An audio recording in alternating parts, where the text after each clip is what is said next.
সদৌ অসম ছাত্ৰ সন্থাৰ আহ্বান মৰ্মে আমি আজি তামোলপুৰ জিলাত বিভিন্ন সংগঠন আপছু আৰছু গোৰ্খা অসম সাহিত্য সভা অসম জাতীয়তাবাদী যুৱ ছাত্ৰ পৰিষদ তামোলপুৰ যুৱ মঞ্চ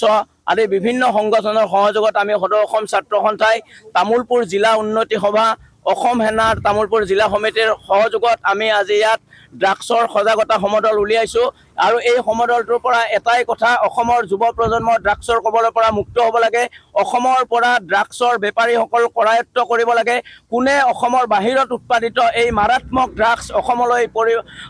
আনি আছে এইবোৰক গ্ৰেপ্তাৰ হ'ব লাগে আৰু এইবোৰক গ্ৰেপ্তাৰ কৰি দৃষ্টান্তমূলক শাস্তি প্ৰদান কৰিব লাগে অসমৰ যুৱ প্ৰজন্মক অসমৰ যুৱ প্ৰজন্মৰ পৰিয়ালসকলক উদ্ধাৰ কৰিব লাগে যুৱ প্ৰজন্মক এই কৰাল গ্ৰাসৰ পৰা মুক্ত কৰাৰ কাৰণে আমাৰ ছাত্ৰ সন্থাৰ এই আয়োজন আৰু এই সমদলটোৰ জৰিয়তে আমি সন্মানীয় অসমবাসী ৰাইজলৈ আহ্বান জনাইছোঁ সকলোৱে যাতে ড্ৰাগছৰ বিৰুদ্ধে এটা স্থিতি গ্ৰহণ কৰে সকলোৱে সন্মিলিতভাৱে অসমত ড্ৰাগছৰ প্ৰচলন যাতে বন্ধ কৰে আৰু অসমৰ নৱপ্ৰজন্ম যাতে উদ্ধাৰ হয় এয়াই আমাৰ সমদলটোৰ লক্ষ্য।